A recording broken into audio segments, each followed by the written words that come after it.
baax na waaye man li ma gën a loon ba ministère des affaires étrangères mu jóg parce que il faut pas que qu'on s'amuse quoi c'est-à-dire Juan Branco lii ko dal nii dina yee africain ak sénégalais yi nekk fii nga xam ne ñoom pour ñoom lu baax rek foog mu weex tàll tant que weexoo tàll baaxoo donc man honnêtement pour moi c'est un non événement man Branco franchement il m'intéresse pas du tout parce que pour moi c'est ça reste un zéro quoi. C'est un non événement. Non tojul fenn. Aliou l'affaire Juan Branco. Bon, maintenant je vais prendre le contre-pied d'Aïssatou. Évidemment, of course. Ouais, non, je vais prendre le contre-pied d'Aïssatou parce que. Je savais. Parce que Juan Branco, je crois que tu as eu importance beaucoup. Aujourd'hui, le procureur de la République, quand même, n'allait pas ouvrir une information judiciaire, mais il a mandat d'arrêt international. C'est un avocat. La femme nous défendre. Ils sont dans un dossier sur la CPI. Mais.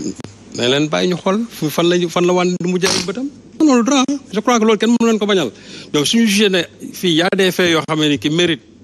d'être portés au niveau de la CPI moi je crois que ils en ont le droit comme les autres pays aussi en ont le droit on va instruire ñu xool affaire bi fan lay mujj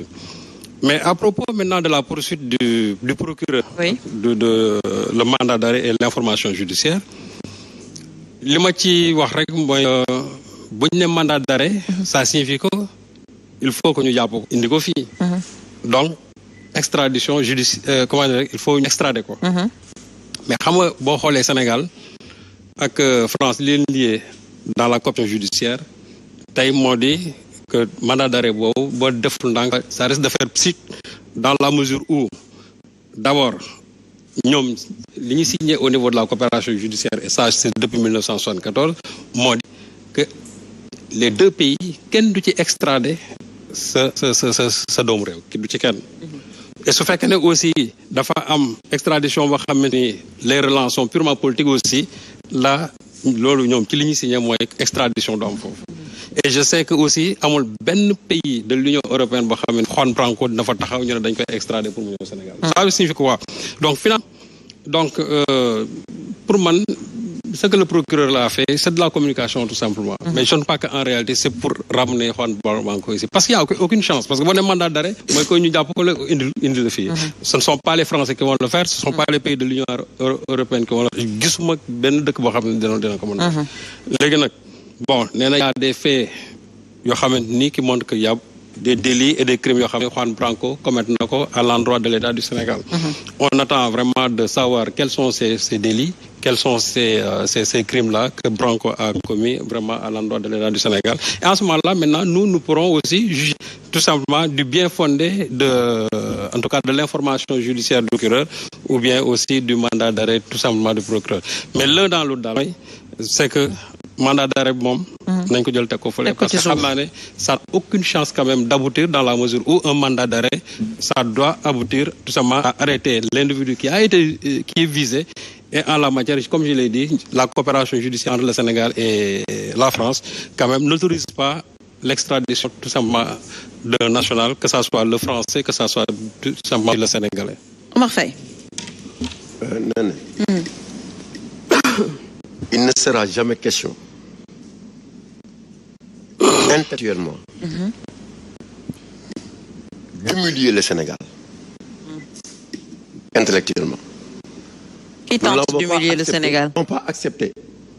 aujourd'hui avec le secteur privé national quand on voulait donner tous les marchés aux entreprises françaises, autant aussi intellectuellement il ne sera pas question de laisser des gens humilier intellectuellement le ça. Moi avocat bi 31 ans 32 ans qui va faire trembler le Sénégal ça jamais personne ne l'acceptera dans la mesure où le ni diversion la divertissement la xamu tax ces pays état la wax nañ ko état ces pays Nations Unies la ñoo mën a porter plainte ces pays autosaisine pour écrire la donc quand un avocat se lève pour porter plainte à l'État du Sénégal kan moo ko mandat kan donc tey bu may dégg ñuy wax ces pays intérêt di ci wax wala ku ne di ci bind mais quand même je me demande nous sommes dans quel pays kii la ñu kii kan la ak lu mu wax lan la fan la toog ak nu mu wax lu am solo loo xamante war nañ mën a taxaw di wax fii au Sénégal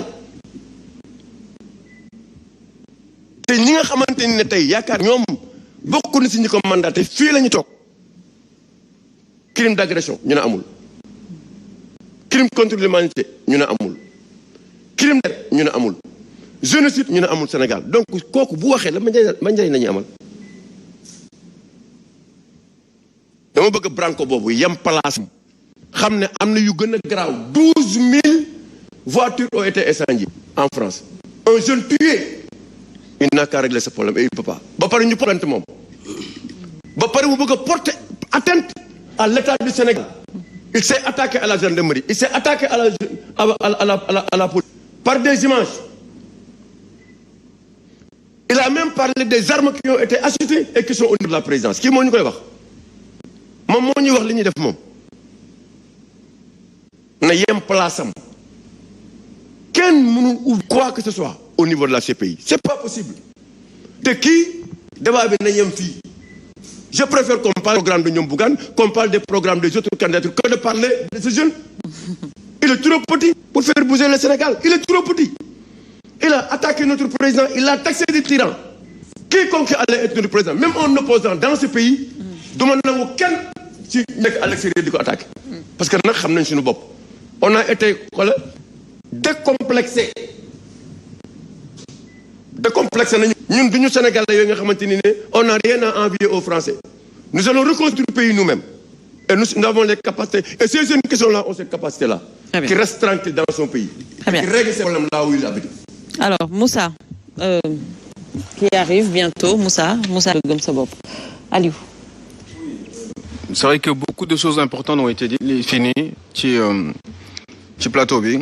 d'abord par surtout Serigne Saliou et ak Faye